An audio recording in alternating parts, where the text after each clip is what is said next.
inscrit comme tel, que ça puisse être recommandé. Voilà pourquoi je recommande d'avoir ceci. Maintenant, vous êtes libre pour vos besoins d'édification personnelle d'avoir tout autre livret. Parce que en général, en fait, les cantiques, c'est des airs musicales. Et la vérité, c'est que presque, pas tous, mais presque tous ces cantiques, pratiquement, sont recommandables parce qu'ils ont été écrits, ils ont été inspirés à des heures où l'église était vraiment sérieuse, elle était vraiment saine. C'était l'heure des temps de l'église dite de l'âge de Philadelphie. C'était pour la plupart du temps entre les années 1700, 1800 et début des années 1900. Pour certains, peut-être aussi au milieu des années 1900. La plupart des cantiques de victoire ont été écrits, ont été pensés, ont été posés, ou du moins ceux ont été pour la première fois inspirés et chantés dans les années 1800, au temps de John Wesley, à l'époque de John Wesley, le rivaliste, et aussi avec les William Seymour, avec le type, c'est le revivaliste américain qu'on appelle celui qui est responsable des décisions de village. Je ne sais pas pourquoi j'oublie toujours son nom là. Il y a un Américain comme ça qui est aussi très connu à côté, avant William Seymour là. Entre John Wesley et William Seymour, son nom va venir entre temps. Enfin, on l'appelle revivaliste. C'est quelqu'un qui a beaucoup travaillé. C'est les gens du temps de John Battleman.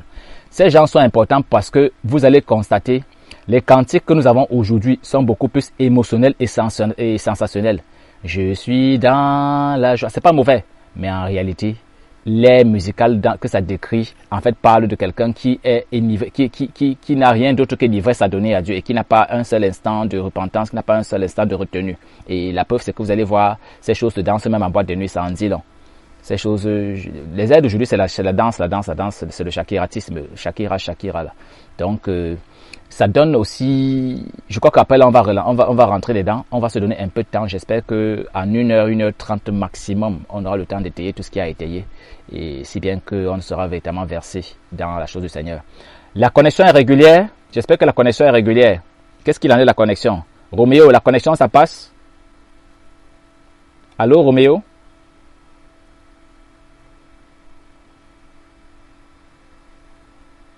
Allô? Allô? Allô, Roméo? Apparemment, j'ai été coupé un instant, apparemment, ou bien c'est toujours en ligne depuis. Allô? C'est bon? Non, je voulais m'assurer de la régularité de la connexion pour que je ne sois pas en train de parler dans le vide. Ça c'est que c'est parti à un moment ou bien c'est toujours là? Non, c'est bon, c'est parti. Ça t'est déconnecté. À un moment, moi, je t'ai déconnecté, n'est-ce pas?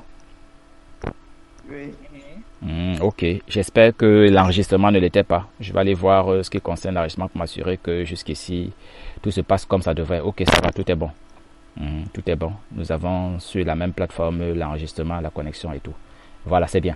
Donc, on va chanter le cantique de victoire. Je bavardais aussi comme ça pour vous donner le temps, pour ceux qui l'ont pas fait, si c'est possible, dans la manipulation, d'être allé télécharger ça et autres. Bon, si quelqu'un n'a pas téléchargé, il va le voir la fois prochaine. Nous autres, nous avons ça dans la tête. Je crois que c'est le cantique numéro 6, c'est ça là? C'est ça, non, le numéro 6?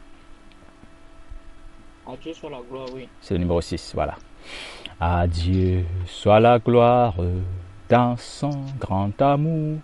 Dans mon âme noire s'est levé le jour. Jésus à ma place mourut sur la croix. Il m'offre sa grâce et je la reçois. Gloire à Dieu, terre écoute sa voix. Gloire à Dieu, monde réjouis-toi. Ô venons au Père, Jésus est vainqueur, que toute la terre chante en son honneur. De Jésus la joie remplit notre cœur, qu'importe qu'on voie tout notre bonheur. Selon sa promesse, Jésus changera deuil en allégresse quand il reviendra. Gloire à Dieu, terre écoute sa voix. Gloire à Dieu, monde réjouis-toi. Oui, venons au Père, Jésus est vainqueur, que toute la terre chante en son honneur. Amen, amen, amen, amen. Oui, venons au Père, car Jésus-Christ est vainqueur. Jésus-Christ est vainqueur, mes frères bien-aimés, et même celles de mes sœurs qui, par la grâce de Dieu, seront d'une manière ou d'une autre attelées à ce courant, à ce débit de connexion. Que tout le monde sache que Jésus-Christ est Seigneur et qu'il est vainqueur. C'est ça la réalité la plus vraie, la plus authentique qui puisse exister sur cette planète, sur cette terre, le temps de notre vie. Notre vie, la vie des hommes est courte, dit-il le Seigneur, pour les plus robustes et la peine qu'on en tire. C'est écrit ainsi dans le livre des psaumes, au niveau de le psaume 86 en parle exhaustivement. Donc vraiment, considérons nos jours, considérons notre temps. C'est pour ça qu'on se réunit encore aujourd'hui. Pourquoi la sainte convocation? Il est vrai, gloire à Dieu, présentement ceux qui sont connectés aux antennes, aux faisceaux pratiquement sont ceux qui, la majorité, ont droit à cet enseignement. Tu sais, la parole de Dieu dit qu'on ne donne pas l'appel, on ne donne pas l'appel aux pourceaux, on ne donne pas, on appelle ça comment, aux chiens, on ne donne pas l'appel aux chiens, parce qu'ils vont se retourner pour nous mordre.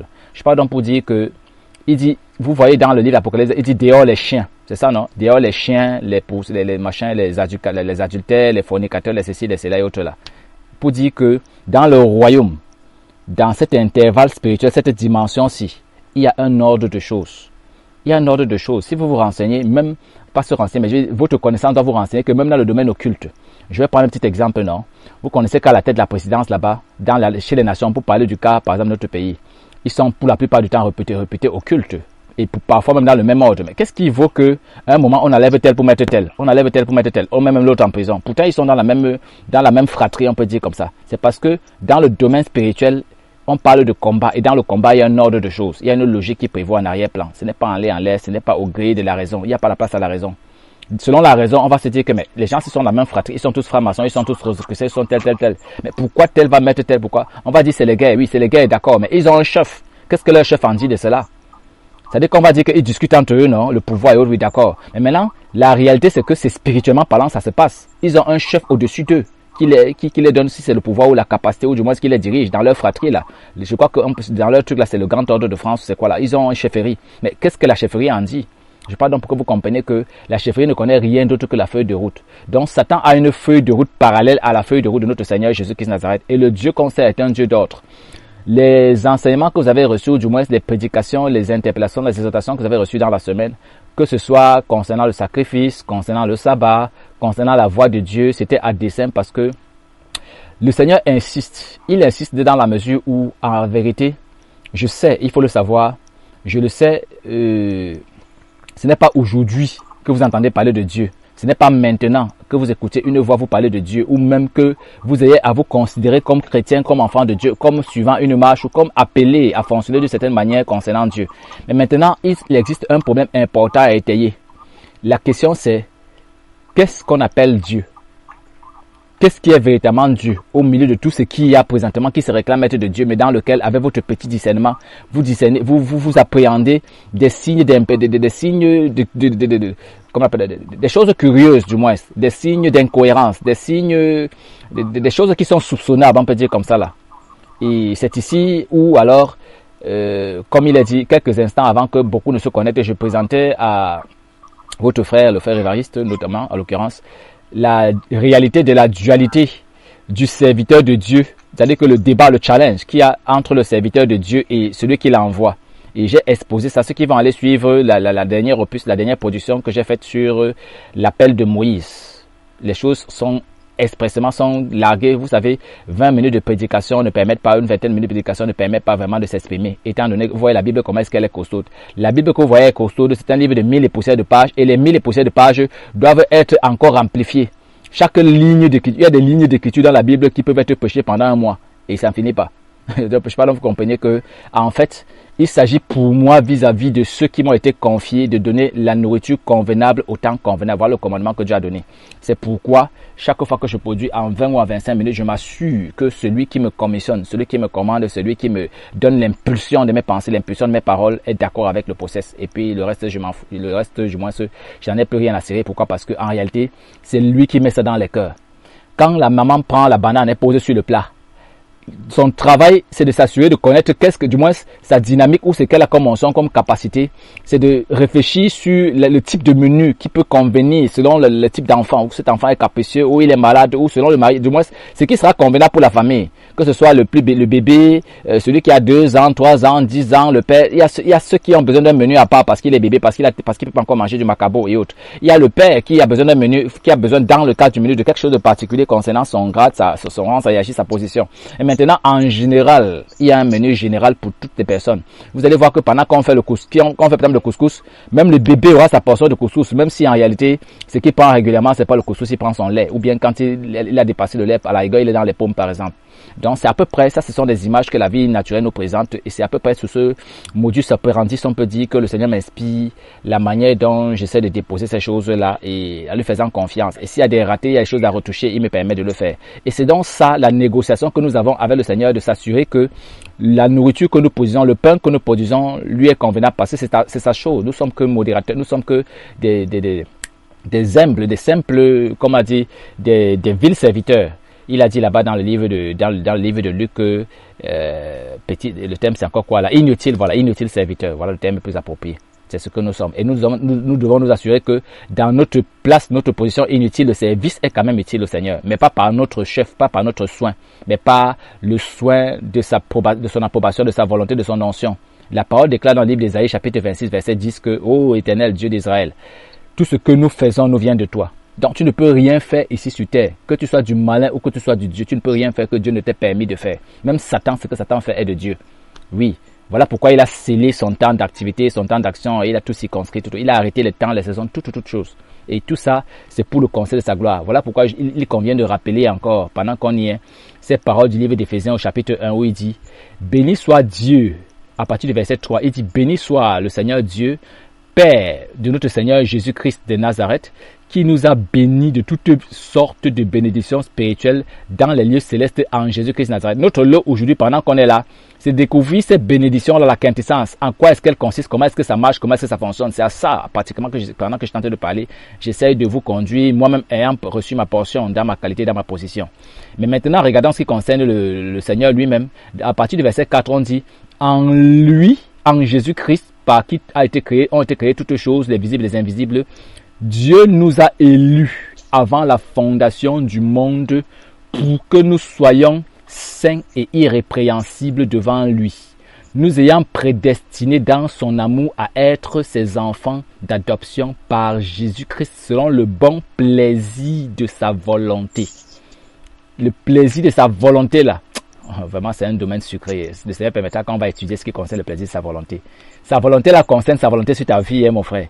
Sa volonté sur aujourd'hui, sur maintenant, sur le moment que tu es en train de suivre, sur ce que tu fais depuis le matin, ce que tu as fait jusqu'au soir, quelle est la part de la volonté de Dieu dessus? Parce que si tu n'es pas dans le cadre de sa volonté, ça veut dire que tu n'es pas en train de s'agencer dans ce programme-ci, dans sa feuille de route. Donc quand on demande Seigneur, quand il s'agit d'aimer le Seigneur de tout ton cœur là, de tout ton cœur, ce n'est pas selon, en tout cas, selon que tu crois, selon ce que tu penses, selon ce que tu veux. C'est dans le cadre de sa volonté-ci qu'il trouve son bon plaisir et qu'il t'agrée. Et il agrée maintenant selon ton niveau de dévotion là-dessus, selon ta capacité, parce que maintenant il y a les dimensions dedans. Il y a la capacité bonne, il y a la capacité agréable, il y a la capacité parfaite. Et chaque œuvre, je l'ai dit quand je parlais de sacrifice là, chaque œuvre consiste en sacrifice. La façon que tu regardes ton frère, même le fait du désir de la vie, si tu supprimes ta vie, tu as fait un sacrifice qui n'est pas bon, comme Judas l'a fait. Mais c'était prévu que cette catégorie d'individus puisse faire ainsi pour que la parole de Dieu soit vraie, qui présente qu'il y a des fils d'une autre type, d'une autre espèce, d'une autre race qui fonctionnent d'une certaine manière. Donc, à la louange, il est écrit, nous ayant prédestinés, verset 6, à la louange. Donc on dit, par Jésus, selon le bon plaisir de sa volonté, verset 6, à la louange de la gloire de sa grâce qu'il nous a accordée en son bien-aimé. Donc, pour la louange, en destination de la louange de la gloire de cette grâce-là qu'il t'a donnée de te réconcilier avec lui et poser ainsi un fondement d'un recommencement, d'une nouvelle vie, nouvelle façon de fonctionner, dont il s'agit de prendre instruction dans le cadre de toutes les démarches de discipline qu'il a prescrites, ce qu'il a demandé aux apôtres, aux conducteurs que nous sommes aujourd'hui, après les Paul, Timothée et le reste, tout ce qui a suivi après, de venir rappeler aux frères, afin que vous aussi vous repliquiez cela, selon qu'il a dit à Timothée, de bien recevoir ces instructions et de présenter cela aux gens capables de porter pour le repliquer aussi à d'autres. Dans le livre de Timothée, là-bas, ces choses y figurent. Donc, en lui, nous avons la rédemption, verset 7, par son sang, la rémission des péchés, C'est ce qu'on a eu quand on est allé se faire baptiser dans les eaux, quand on allait se faire, accepter ce commandement prescrit à la manière qu'il a été prescrit dans les eaux du baptême. Selon la richesse de sa grâce, cette grâce dont il célèbre la gloire un peu plus haut. Verset 8. Que Dieu a répandu abondamment sur nous par toute espèce de sagesse et d'intelligence. Voilà les deux facteurs, les deux grands facteurs bien-aimés qu'il a donnés. La sagesse de Dieu qui fonctionne dans ton âme. L'intelligence de Dieu qui fonctionne dans ton esprit. Ce que Satan fait donc, voici ce que Jésus a dit. Il a dit, mon joug est léger, dans Matthieu chapitre 10, à partir du verset, je crois, 11 ou 10 là. Je crois chapitre 11. Matthieu chapitre 11, à partir du verset, je crois, 30 là montant. Il dit, recevez mes instructions, recevez mon joug, recevez mon fardeau, car mon joug est léger. Mon fardeau est léger. Et il dit, venez, vous qui ployez sous le joug du fardeau, déchargez vos fardeaux. C'est quoi le fardeau, mon frère, ma soeur? Le fardeau, c'est que comme tu te trouves présentement là, le fardeau, c'est-à-dire la patience que tu dois avoir même dans le fait d'écouter, dire que les choses que j'écoute là, quand on dit que ça peut me prendre 10 ans avant que je sois véritablement parfait, que les choses, si je vais même vraiment arriver, c'est l'impatience, vous dites souvent dans notre langage, la patience c'est de ça, oui, oui. Et c'est lui qui donne cette patience-là. Or, c'est un joug que d'être affilié à lui et être patient à la façon qu'il te donne de pouvoir l'exprimer, ou alors un joug contraire, c'est le joug là qu'on demande de déposer, que toutes sortes de programmes, toutes sortes d'initiatives, de perspectives, de démarches, d'issues de choses qui te donnent de ne pas pouvoir te connecter ainsi. Et Jésus-Christ pour réparer a donné cette parole, cette instruction, il dit recevez mes instructions, donc recevez en ce jour, en cet instant, recevez de comprendre que c'est dans l'adhésion, l'affiliation et le renoncement, du moins toute la démarche qui consiste à recevoir le joug de sa volonté, ce qu'on a vu plus haut. Contrairement aux volontés étrangères qu'on a reçues, soit du pays, parce qu'on a dit à Abraham de quitter, de partir du pays, on a reçu soit du pays, le pays ça parle de la patrie. La patrie, ça parle des ancêtres. Le pays, ça parle de la cité dans laquelle on est. La cité céleste ou la cité terrestre. La cité, le monde-ci. Ce monde-ci, c'est un pays selon Dieu sur le plan spirituel. Le pays dont on parle chez Abraham là. Quand tu quittes, quand tu te répands, comme tu t'es repenti là, tu changes de pays. Changer de pays, c'est pas changer parce que maintenant, quand on parle de famille, c'est là où on parle de Cameroun, de Belgique, de France, d'Allemagne, tout ça là. Ces trois dimensions là. Je te ferai, on dit à Abraham là-bas dans le chapitre, le livre de Genèse, je ferai de toi une nation. Les familles de la terre seront bénies en toi. Les familles, ça veut dire que les Camerounais seront bénis en toi. Toi, respectivement, dans ta position. Parce que quand on dit les Camerounais là, on est donc nombreux, la possibilité d'Abraham. Il y a beaucoup de chrétiens, beaucoup de Camerounais chrétiens. Alors, toi, Camerounais chrétien, peut-être ta part, un peu comme dans une nation pour l'articulation d'une nation sur le plan terrestre. Il y a celui pour qui sa destination c'est d'être délégué, d'être directeur, d'être ministre. Il va couvrir beaucoup de personnes. Mais il y a d'autres pour qui sa part c'est d'être chef de quartier. L'autre sa part c'est d'être juste un bon père de famille. L'autre sa part c'est d'être juste... Oui, en fait c'est vrai que c'est la plus petite dimension de responsabilité qui est assignée. D'être un bon adulte par exemple pour ceux qui ne se limitent qu'à cela, qui n'ont pas pu avoir des enfants. Mais en tout cas, père, d'être au moins un bon oncle parce que si tu n'as pas eu d'enfant, au moins si tu es un père pour le fils, pour ton neveu qui viendra vers toi. Donc, voilà les différentes dimensions que la vie physique, la vie littéraire, la vie naturelle nous présente, qui ont un parallèle, qui ont une connotation spirituelle en fait. Quand le Seigneur nous accorde la grâce d'élever notre regard pour comprendre ce à quoi Dieu nous appelle. Donc, en fait, comme tu te trouves là, mon frère bien-aimé, en fait, il y a je vais dire un business, si je vais appeler ça un business plan, il y a une feuille de route, oui, un plan de marche, il y a des targets, il y a des objectifs à atteindre, il y a des trucs, il y a des tas de choses que le Seigneur présente. Le problème c'est que à chaque étape, dans la première étape que Abraham a connue, parce que dans Galates, au chapitre 3, à partir du verset 9, et puis aussi dans le verset 14, où c'est clairement ponctué, mais quand vous allez relire là-bas, ça parle totalement de ça, on parle d'autres choses. Nous sommes en fait affiliés à la bénédiction de Dieu derrière Abraham en passant par Jésus-Christ qui lui-même, en tant que descendant de David, dans la chair, il a été affilié. Il est venu apporter une sorte de mise à jour du fonctionnement du plan de rédemption de Dieu dont on parle en haut là. Donc ces choses de béni, là, je vous explique un peu la consistance de ça dans l'esprit. Et c'est pourquoi vous comprenez que dorénavant donc, la crainte de Dieu c'est donc quoi? C'est le commencement de la sagesse. Parce que quand on dit que Dieu nous a donné toute forme de sagesse et l'intelligence, Job chapitre 28, verset 28, il dit la sagesse, c'est allons lire même ce qu'il dit là-bas clairement. La sagesse, parce que vous parlez d'être sagesse, la sagesse selon Dieu. Alors regardez ce que c'est que la sagesse selon Dieu. La sagesse selon Dieu, quand on va dans le livre de Proverbes, Proverbes chapitre... regardons d'abord Job 28, il va nous définir ça rapidement. Et puis les autres, on verra ça après. On verra ça après, ça va venir dans le cadre des opus que je vais produire. On va voir rapidement Job 28. Quelqu'un est là? Si quelqu'un a déjà vu Job 28, tu nous le présentes. Oui. Quelqu'un a déjà vu Job 28 là-bas?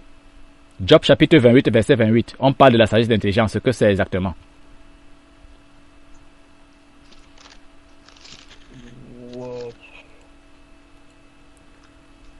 Bien trouvé. Oui. Tu vas nous lire ça. Job chapitre 28, verset 28. Lis-nous ça, mon frère bien-aimé. Alors, je vais commencer au verset 27. Alors, il dit la sagesse et la manifesta. On parle là-bas de Dieu. Il imposa les fondements. Il l'a mis à l'épreuve. Verset 28. Puis il dit à l'homme, voici, la crainte du Seigneur, c'est la sagesse. La crainte du Seigneur, c'est la sagesse. S'éloigner du mal, c'est l'intelligence. Amen. Donc, voilà le mot intelligence là. L'intelligence qu'on a dans ce monde-ci, l'intelligence selon ce monde-ci, c'est les facultés intellectuelles, la capacité, n'est-ce pas, l'habilité à répondre aux exigences du monde selon les concepts existentialistes que nous côtoyons, selon les concepts de chaque environnement social. L'intelligence qu'on a par exemple en Russie n'est pas la même intelligence qu'on a en Inde, il y aura des nuances. Quelqu'un peut être très intelligent en Russie, il va peut-être au Népal, c'est pas considéré de la même manière. Il y a maintenant aussi des points focaux, des points généraux que les hommes partagent en termes d'intelligence. Pareil pour la sagesse, il y a c'est beaucoup relatif selon les contextes. Et chez Dieu, l'intelligence, il a dit, qu'est-ce qu'il a dit l'intelligence là-bas? C'est quatre. Il a dit, Dieu, le Seigneur. Non, l'intelligence c'est quoi? Oui, l'intelligence, Job 28, l'intelligence c'est quoi? S'éloigner du mal. S'éloigner du mal. Bon, le problème se pose maintenant, c'est que comment vas-tu faire pour savoir ce qui est bien et ce qui est mal? On te dit que l'intelligence c'est s'éloigner du mal, d'accord. Mais la question maintenant c'est que oui, s'éloigner du mal, d'accord. Mais si tu es aveugle que ça veut dire ce que Jésus-Christ a dit aux gens là-bas. Il dit que vous voyez, alors votre mal demeure, l'aveuglement. Parce que ces gens disaient, quand il a guéri l'aveugle là, dans Jean chapitre 9, où il a guéri un homme qui était tout entier dans l'aveuglement, et que les pharisiens qui croyaient connaître quelque chose concernant les choses de Dieu, ils ne savaient pas qu'ils avaient affaire à Dieu face à face là. Ils ne savaient pas que celui en face de qui ils étaient là, c'est la parole de Dieu lui-même faite chair, exprimée pour les besoins selon la prophétie qui était arrêtée à son sujet, pour que la parole s'exprime. Comment? Oui, Jean 9, 41. Et qu'est-ce qu'on a dit là-bas? Est-ce que vous étiez aveugle? Jean 9, 41. Oui, Jean 9, 41, oui. Le pharisien qui était avec lui, ayant entendu ces paroles, lui dit, nous aussi, sommes-nous aveugles? Jésus répondit, si vous étiez aveugle, vous n'aurez pas de péché. C'est ça? Oui, c'est ça, c'est ça. Maintenant, vous dites, nous voyons, c'est pour cela que vos péchés subsistent. Tu vois un peu le bien, le mal de Dieu, non? Donc, quand on cause, que ce soit sur le plan physique, que ce soit déjà, il savait bien là-bas qu'il causait il était tant sur le plan naturel que sur le plan spirituel. Les pharisiens, c'était les religieux, hein. Il n'y avait pas de grands, c'était la grande théologie, les grands théologiens de cette époque-là. Vous ne faites pas la religion. Vous voyez la façon que les musulmans sont acharnés dans la religion, non? Vous connaissez un peu comment est-ce que les gars sont dedans, ils sont tellement pleins de leur religion qu'ils ont des facultés carrément pour venir contester, pour venir challenger avec les chrétiens. Oui. Il y a très peu de milieux chrétiens qui se arment, qui travaillent. Il y a un camp des musulmans. Je le connais, vous le connaissez peut-être pas. Il y a un camp, il y a toute une faculté de musulmans qui travaillent seulement contre les chrétiens. Un peu comme il y en a chez les témoins de Jéhovah, à peu près pareil. Je parle donc pour dire que c'est des gens qui sont tellement sûrs, ils maîtrisent tellement leur science là qu'ils sont armés pour venir dire que mais les gens si même ce sont les qui. Alors les pharisiens étaient aussi des gens comme ça là, tellement armés que quand quelqu'un comme Jésus-Christ pareil dit que mais le type si, il va encore nous montrer quoi, il va même nous présenter quoi. Donc vous allez voir le gros du ministère de Jésus, partout où il marchait, c'était essentiellement les pharisiens qui étaient derrière lui, parfois avec des scribes et autres là, c'était les factions, les qualités de ces gens de religieux là qui étaient imbus, qui se disaient connaître. Ces choses ont été écrites pour notre instruction, nous qui sommes parvenus à la fin des temps. C'est écrit ainsi dans Jean chapitre 11, et il dit ne devenez pas comme ces gens qui étaient. Pourquoi? Parce que en réalité, la parole dit par le livre de Salomon qu'il n'y a rien de nouveau sous le soleil. Donc, la Bible nous présente à chaque temps des clichés, des contextes des temps. Quand tu t'élèves, mon frère, on te dit que ton grand-père faisait comme ça, ou bien ta grand-mère faisait comme ça, ou tel, on te raconte des histoires, des exploits. C'est pas parce que les Blancs sont venus nous pervertir maintenant, ça c'est un autre domaine qu'on touche, et ça ne se passe plus, la retransmission du savoir ne se passe plus comme auparavant. C'était sous l'arbre de la palabre, c'était l'école de l'arbre, c'était l'école sous l'arbre, voilà. Je suis allé au Nord Cameroun, j'ai encore vu ces choses-là, où les gens apprennent l'école sous l'arbre. Je sais pas, ça fait 10 ans aujourd'hui que j'ai vu ces choses, je sais pas si c'est encore d'actualité, parce que tous les jours, Satan éteint les bribes d'authenticité, de vestiges de notre civilisation qui peuvent exister pour témoigner de certaines choses authentiques. On nous a tous abrutis à nous verser dans l'école, à la civilisation occidentale dans laquelle on dépend des sciences au concept, au modèle occidental. C'est pas totalement mauvais parce que c'est Dieu qui veut cela. Parce que dans tout cela, même à la fin, il faut être capable de reconnaître ce qui est bon et ce qui est mal. Et c'est là où j'étais. Qu'est-ce qu'il y a de bon? Qu'est-ce qui est bon? Qu'est-ce qui est mal? Quel est le bien? Quel est le mal? C'est là le problème. Tournons la Bible dans Ésaïe aussi. Ésaïe parle de ces choses-là. On parle de ça concernant Jésus-Christ. Dans Ésaïe, on dit que jusqu'à ce que l'enfant fût capable de rejeter le bien, de rejeter, il devait manger la crème, il se nourrissait de crème et de miel jusqu'à être capable de rejeter le bien et le mal.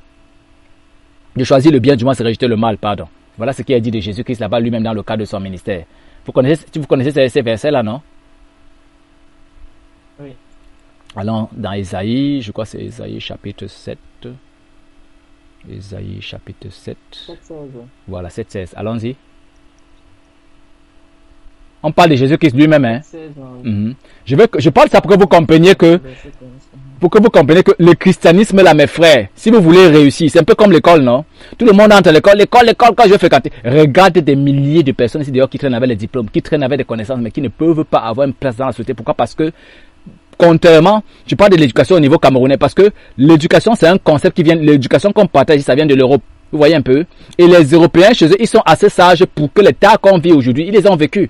Ceux qui connaissent, il y a un autre frère là-bas qui connaît très bien qu'est-ce qu'il en est. Il sait que là-bas, un peu moins qu'ici. C'est vrai que là-bas, il y a toujours cette dépendance aux gens de penser qu'il faut beaucoup d'écoles pour être quelqu'un, beaucoup d'études pour être quelqu'un. Mais toujours est-il que quand même, c'est un peu plus concret.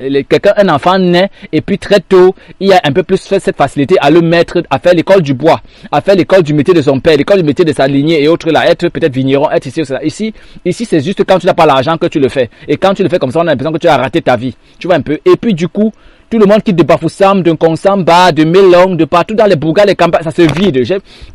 On m'envoie constamment, je vais constamment en brousse. Je vous le jure, par rapport à ce que j'ai connu auparavant dans les années 80 où j'étais jeune, quand j'avais dans ces villages qui étaient peuplés. C'est vide.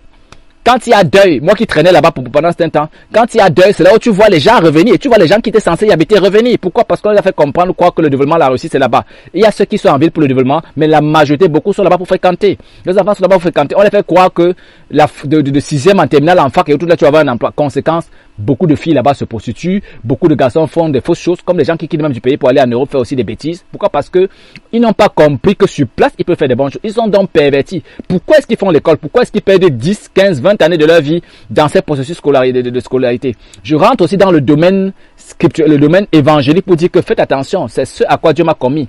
Ceux qui me connaissent dans la prédication savent que très souvent, je me suis toujours attelé à rappeler aux gens que dans le domaine, comme dans le domaine scolaire, là, il y a des conseillers d'orientation. À côté des dons, des capacités que le Seigneur m'a nanti en ce qui concerne cette période, cette époque-ci, je joue beaucoup plus ce jeu de régulateur, de modulateur pour ce qui concerne les dessins. C'est-à-dire que les raisons de chaque chose, les raisons pour lesquelles on s'adonne à Dieu, les raisons pour lesquelles on s'engage, c'est-à-dire le process, comment ça fonctionne, qu'est-ce qu'on vient chercher à l'école? Quel type d'école est propice pour quel type de personne? Est-ce que le long crayon c'est pour tout le monde? Est-ce que tout le monde fait l'école pour devenir ministre? Est-ce que tout le monde entre dans la parole de Dieu là pour les mêmes buts, pour les mêmes postes? Alors la parole de Dieu recèle de toutes les arcanes, tous les éléments pour renseigner à suffisance, pour que les gens ne soient pas, ne soient pas livrés à eux-mêmes, que les gens ne sortent pas et ils se livrent à n'importe quoi. Pourquoi? Parce qu'ils n'ont pas été livrés à la perfection, selon qu'il est écrit que pour le perfectionnement des saints, Dieu a établi des apôtres, des prophètes, des machins. Dieu m'a accordé la grâce de côtoyer parce que je suis pas seul.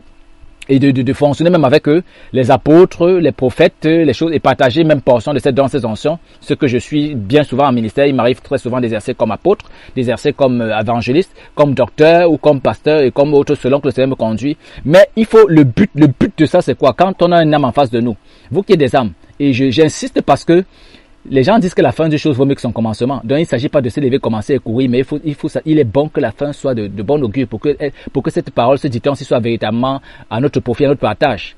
Alors, le commencement doit être aussi bien, afin que la fin qu'on dit qu'il vaut mieux que son commencement soit bien. Le commencement peut être pénible, mais la fin doit être bonne. Et la fin est généralement selon le commencement. Parce que comment on fait son lit, comment on se couche. Si le lit est mal dressé, le sommeil en sera conséquent. Si la fondation, a dit le Seigneur Jésus-Christ de Nazareth, n'est pas bien disposée, alors les conditions d'habitation seront conséquentes. Et puis la sécurité qu'on escompte seront conséquentes. Donc, j'insiste. Voilà pourquoi depuis lors, on n'a pas encore commencé à toucher la marche dans l'obéissance en elle-même. Parce que mes frères bien-aimés, après s'être séparés des souillures du monde, c'est-à-dire après le baptême d'eau, après avoir par cet acte-là manifesté notre intention de réconciliation avec Dieu, alors la parole de Dieu nous présente comme le peuple ancien, comme le peuple à l'image duquel nous fonctionnons aujourd'hui, sur lequel nous devons porter les regards. Regardez combien de personnes ont eu des problèmes en ce qui concerne l'obéissance. Et c'était une école, c'est pas hasard, c'était pas par hasard.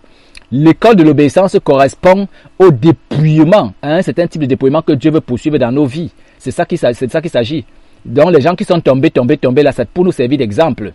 Il y a les Myriam qui ont eu des problèmes de lèpre, les Corée Datan, Abiram, ou bien les gens les premiers espions qu'on a envoyés avaient problème, on nous dit pourquoi, les gens à qui on a donné consigne de ne pas manger au-delà, quand ils ont pleuré pour la manne et la caille, les dispositions, ou bien les gens qui murmuraient contre Moïse, tous les châtiments qu'il y a eu là, toutes ces choses-là, on va les parcourir et tirer instruction de cela et prier, afin que ces choses ne nous détournent pas de la volonté de Dieu et que les différentes phases de notre édification, notre éducation spirituelle, notre discipline spirituelle qui consiste, je peux prendre le parallèle, je vais vous présenter ces choses-là. Pour ceux qui sont versés dans l'esprit vont comprendre. Il y a la maternelle, il y a le primaire, il y a l'élémentaire, il y a le préparatoire, il y a le moyen dans le primaire. Et comme dans le secondaire aussi, il y a le premier cycle, le second cycle, il y a toutes ces choses-là bien aimées. Oui, ça correspond à des étapes. Ça correspond à des étapes. C'est pas biblique. Je suis en train de donner des correspondances que dans l'esprit on peut, vous savez, s'il faut tout questionner pour savoir si c'est biblique, dans les songes là, ceux qui connaissent l'environnement des songes, parce que l'environnement des songes, c'est l'environnement prophétique. L'environnement de la révélation fonctionne par image. Donc, ce que je présente maintenant, c'est les images. Parce que il y a des gens qui, comme l'apôtre dit, qui vont s'élever et prendre ces paroles, c'est aller dire aller demander que c'est biblique, que le frère Maxwell est en train de prêcher que il y a l'école primaire dans la Bible, il y a machin. Non, il faut avoir la capacité de lecture, la transposition. Ce sont des images. La parole de Dieu se révèle et quand on parle de révélation, ça veut dire que ce que tu as couché comme la lettre là, tout ce qui est présenté, ces récits là, il y a l'image de ça. Ça correspond un certain nombre de réalités qu'on peut appréhender, qu'on peut voir sur le plan naturel. Parce que Jésus-Christ, pour nous expliquer les Écritures, la plupart du temps, utilisait des exemples, des choses naturelles. Il parlait des ouvriers de la 11e heure, il parlait du champ, il parlait des bergers, il parlait du père, quel père peut-il donner des poissons, des serpents à ses fils alors qu'il demande du poisson, tout ça.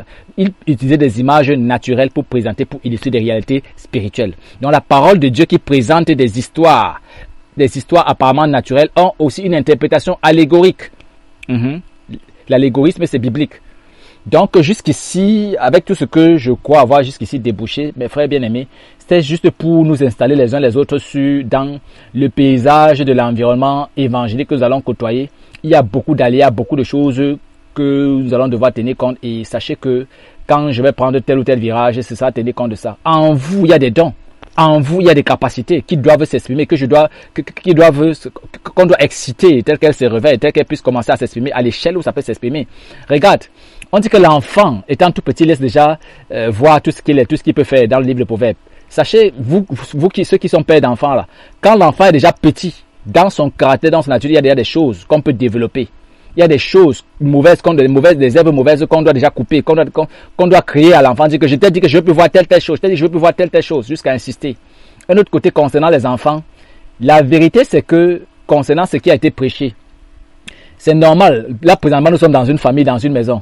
Ça va de soi en ce qui concerne le fait que les uns et les autres ouvriront constamment la porte pour aller regarder dehors. C'est-à-dire que le père va dire aux enfants que restez à la maison, que quand vous allez dehors, on va vous contaminer avec n'importe quelle dose. Ce que j'appelle dehors, c'est les pages qu'on ouvre sur Internet, prophète tel, pasteur tel, tout ce qu'on peut côtoyer d'autres là. Mais je suis pas dupe, je le sais très bien que vous le savez vous-même quand vous étiez enfant, vous pouvez regarder ça de vos enfants. Vous voudriez que vos enfants soient à la maison pour qu'ils n'aillent pas côtoyer le dehors avec les mauvaises habitudes, les mauvaises machins et autres là. Maintenant, c'est une chose que l'enfant soit prévenu de savoir que dehors là, attention, parce que dehors là, ça ne donne pas du lait. Mais tu ne peux pas retenir l'enfant d'aller dehors. Vous le savez vous-même très bien. Donc, je ne peux pas retenir les gens d'aller sur Internet, fouiller ceci ou cela. Mais sachez que il n'y a pas 3 maisons pour un enfant. Il n'y a pas 3 familles pour un enfant. Il il y a sa famille nucléaire, il y a maintenant la famille adoptive, ou il y a la famille, vous appelez ça comment? La famille de la famille de la grande parenté, donc la famille de son oncle, la grande famille du moins, la famille, je sais pas quel est le terme qui correspond à ça, chez son oncle, chez sa belle-mère, chez ceci, chez cela, mais il y a sa famille nucléaire, la famille où il y a son père et sa mère. C'est-à-dire que la doctrine qui correspond au modèle de croissance qui correspond à ta destination dans ta vie. L'enfant est chez son père et chez sa mère parce que c'est le père et la mère qui fixent vis-à-vis de l'enfant sa destination, l'orientation, l'aboutissement, les buts, les tags et les visées de sa vie. Mais maintenant, il peut arriver que son père ne vive pas, il peut arriver que sa mère ne vive pas, ou il peut arriver que son père, pour beaucoup d'occupations, soit absent, que sa mère soit absente. La nature va lui donner un père de substitution ou une mère de substitution. Il peut arriver que les deux ne soient même pas. L'environnement social lui en produira. Voilà pourquoi il y a des maisons d'arrêt, les maisons de, pas d'arrêt, des maisons de, ces maisons quoi là, les maisons d'assistance sociale et toutes ces choses-là et autres. Donc, les réalités naturelles nous enseignent sur ces choses. Mais tant que l'enfant a son père et sa mère, quand il se retrouve dehors, il y a deux choses. C'est que soit il est en train de désobéir, soit il est en situation de fugue. Pourquoi? Parce que le modèle d'éducation et tout ce qui a cause chez lui des frustrations, c'est au père et à la mère de regarder pour voir le modèle, pour voir quel esprit s'est introduit pour apporter l'enfant à faire des choses qu'on ne pourrait pas concevoir au milieu de la maison, ou l'enfant qui développe des attitudes de bandit et tout ça. Ça, c'est la responsabilité du père. Et mes frères bien-aimés, c'est ça qui sera la trame de ce qu'on va étudier. Et on va voir sur le plan biblique, scripturalement parlant, qu'est-ce que ça veut dire père. Parmi les 5 dons de ministère, quel est le rôle de l'apôtre? Quel est le rôle du docteur? Quel est le rôle du prophète?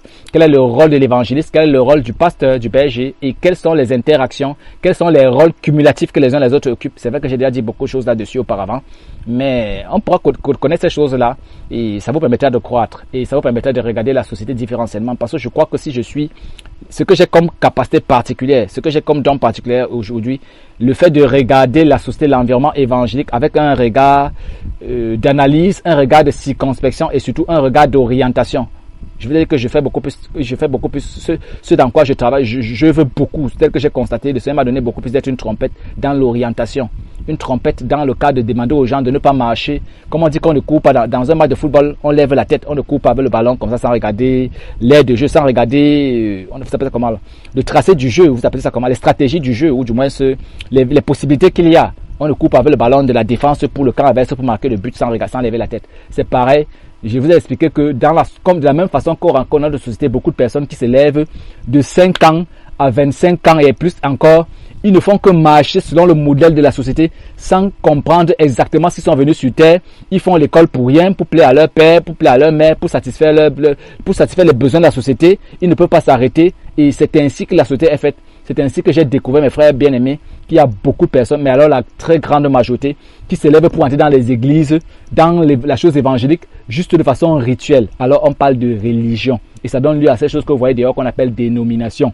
Catholique, protestant, pentecôtiste, adventiste et toutes les factions que vous pouvez connaître. Et on va toujours coller le nom de Dieu puisque c'est au compte de Dieu qu'on le fait.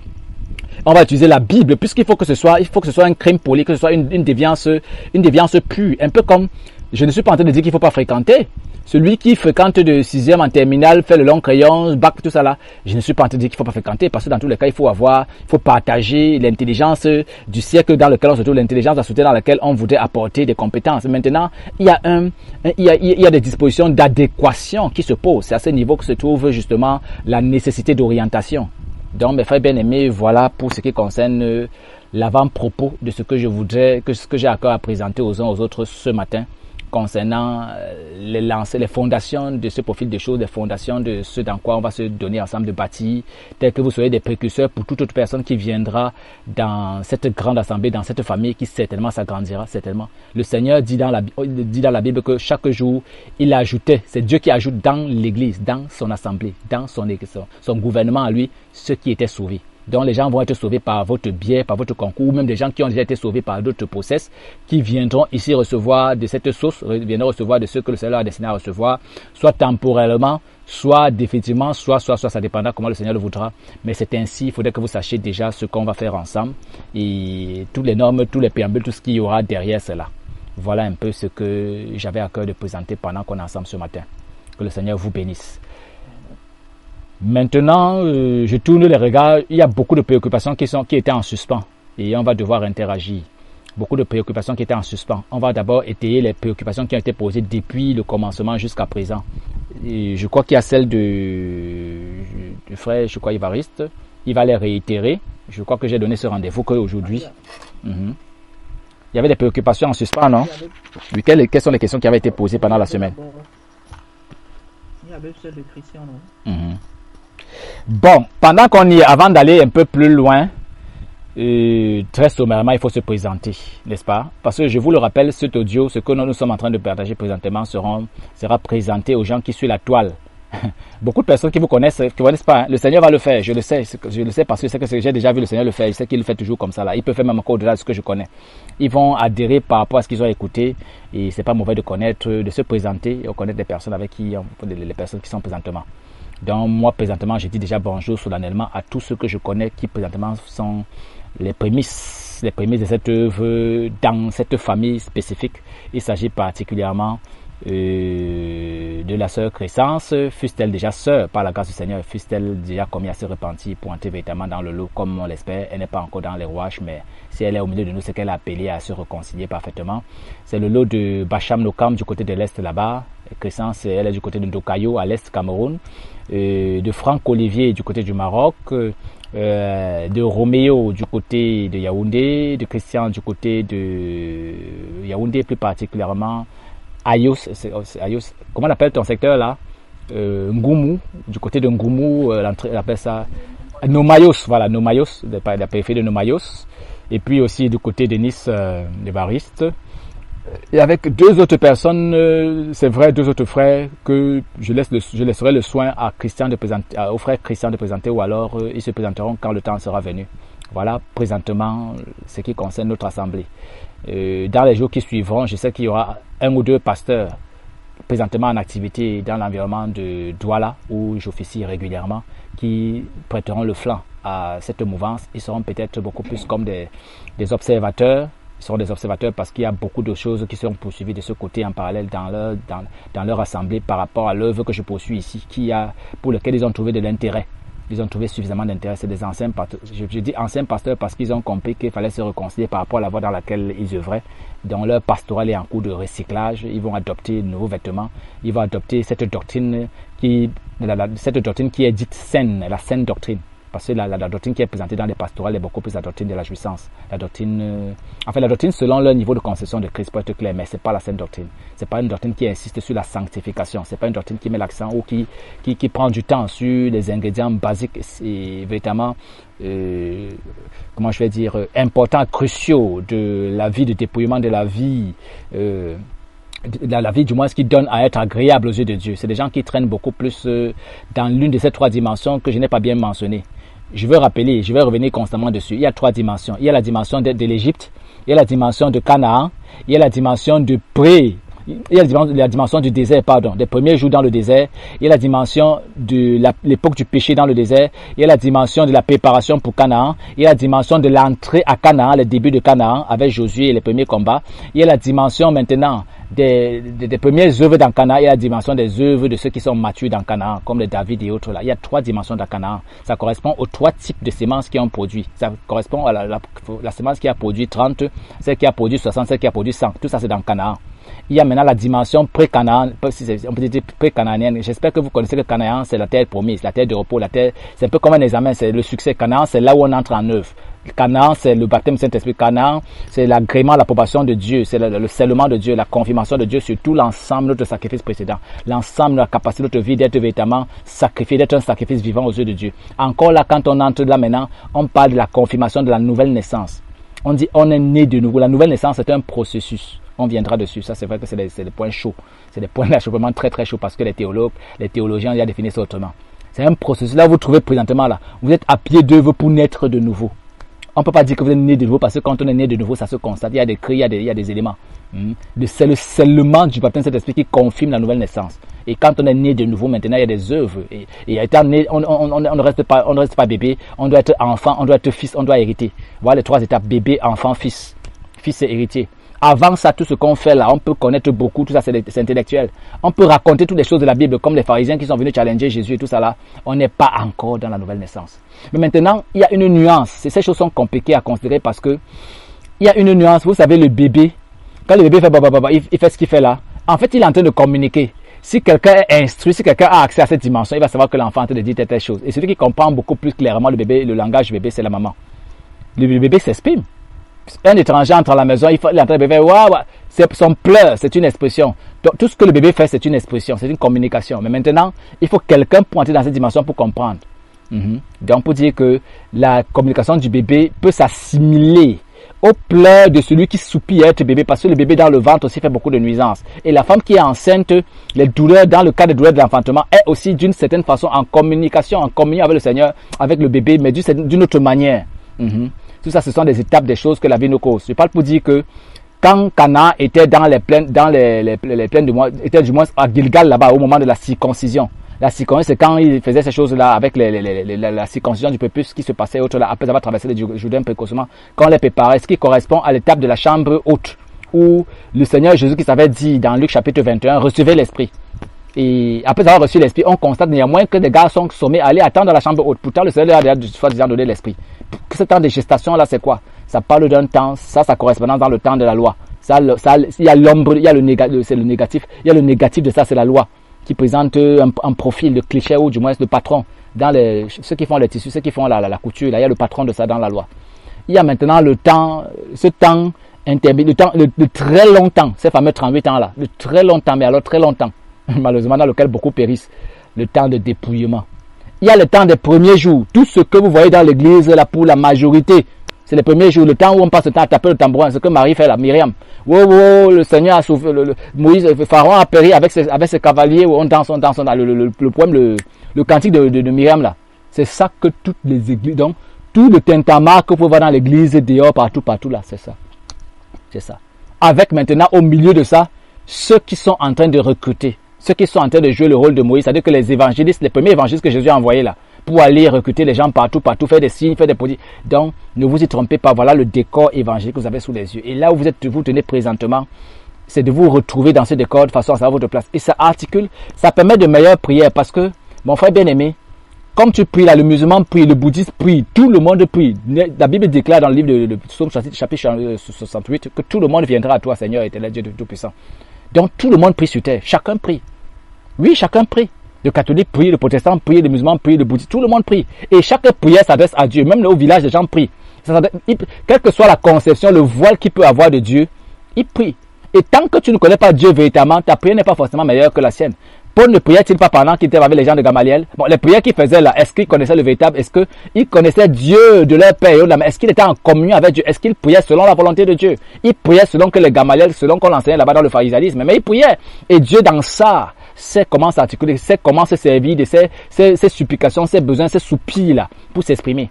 Je parle donc pour que vous compreniez que le sacrifice qui est agréable, c'est la prière des adorations. Il dit les vraies adorations m'adoreront en esprit, en vérité, l'heure est venue. Alors, la prière des fils, la prière qui est, le Seigneur dit quelque part que si vous demandez quelque chose selon ma volonté, quelle que soit la chose que vous demandez, si vous savez que vous avez demandé selon ma volonté, alors si vous savez que vous l'avez reçu, alors vous le recevez. Et l'autre prière là, c'est que tu dois connaître le Seigneur. Et c'est ça l'école dans laquelle nous nous trouvons. C'est pas évident, c'est pas donné, mais voilà le principe. Pour entrer à ce niveau de prière là, c'est renoncer progressivement au mal au point de connaître le bien, parlant d'intelligence. Donc avoir l'intelligence parfaite au point d'être en connexion avec la lumière et faire des bonnes prières. C'est avec cette prière là qu'on fait bouger les montagnes. C'est avec cette prière là qu'on dit, si tu as la foi petite comme un grain d'élevé, tu demandes à cette montagne de bouger, elle peut bouger. C'est vrai que le Seigneur n'a pas intérêt à faire bouger les montagnes, mais s'il le veut occasionnellement, il le fait. Quand il fait les tremblements de terre là, c'est pas pour faire dégager les montagnes. Donc voilà jusqu'ici la parole de Dieu.